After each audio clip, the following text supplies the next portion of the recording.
So what was I doing this last week? Well, very excitingly, I was working on an audio drama, a radio play. And this is because I was kind of trawling, looking at various things. And I checked at BBC Writers' Room, which I do quite frequently, to look at opportunities that are coming up. Because I love radio drama. I really love it. And I'd really love to write for it. But it's a very difficult even for people who are established in other mediums.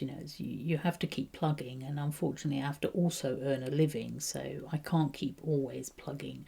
But I keep my eye open, my ear to the ground and all those cliches. So I looked at BBC Writers' Room and I discovered that there was an opportunity for a short play, a short radio play of up to 15 minutes long, which is pretty short. For a couple of characters, one or two characters, for people who live in Cornwall and Devon. And unfortunately, the deadline was 6 days away at that moment, but at least it hadn't passed. So I thought, right, I'm going to do this, and I went and got this notebook that I have where I keep ideas for radio plays and bits and bobs and things that I jot down. And I chose an idea. I looked through it, I chose an idea, and I thought this will fit. By being concertinaed, I could get this idea into a 15-minute play. So I already had a pretty good idea of what the play was going to be about. I had the key characters in my mind. So I just basically sat down, as I only had a few days. I just sat down and thrashed out a first draft, sort of white hot.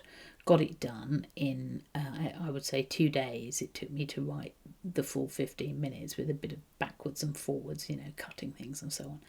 And when I'd done that, I then thought, right, well, now I need to shape it a bit more. So I went through and made some more changes and took some scenes out and put some more in. And I got rid of the first scene, which is, it always reminds me of Ian Macmillan's poem about starting with the second stanza. And the same applies to novels. Always start with the second chapter, always start with the second scene in a radio play.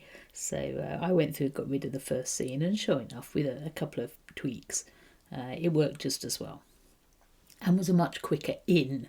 So I thought, oh my God, I'm not sure if this is the right running length. I didn't want to send something that was, 10 minutes or 20 or something. So and although page length can be quite a useful guide, it's not perfect. So I had to do a rough kind of, using my microphone, I just recorded it roughly, doing the voices, and there's a dog in it too. So I was doing all the woof, woof, and sound effects, Windy Moor.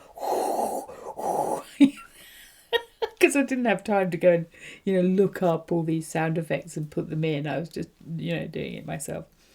And I might try and tag a bit of that, a little snippet of my own audio on here to give you a flavour of what a silly person I am. No, to give you a flavour of the play. And then I sent it off and then moved on to my next project because, it's a kind of nod to the gods. I have low expectations of getting anywhere, but it's fun to do, and it keeps me fresh, actually, to do different things, to write in different mediums, every now and then, and just completely wander off the beaten track. And of course, in audio, the great thing is that sound is what paints a picture.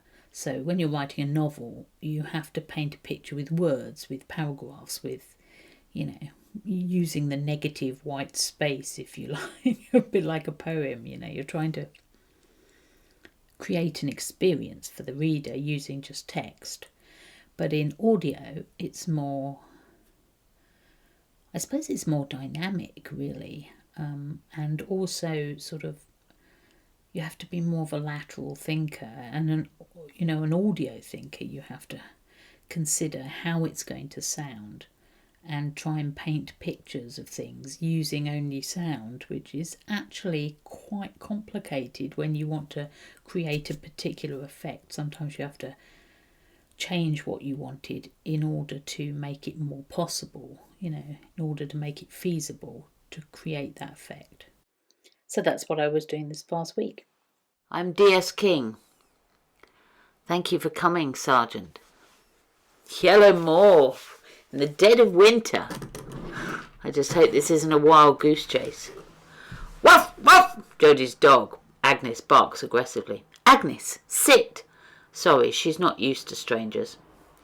I had a German Shepherd as a kid. Soft as butter once you get to know them. Good girl.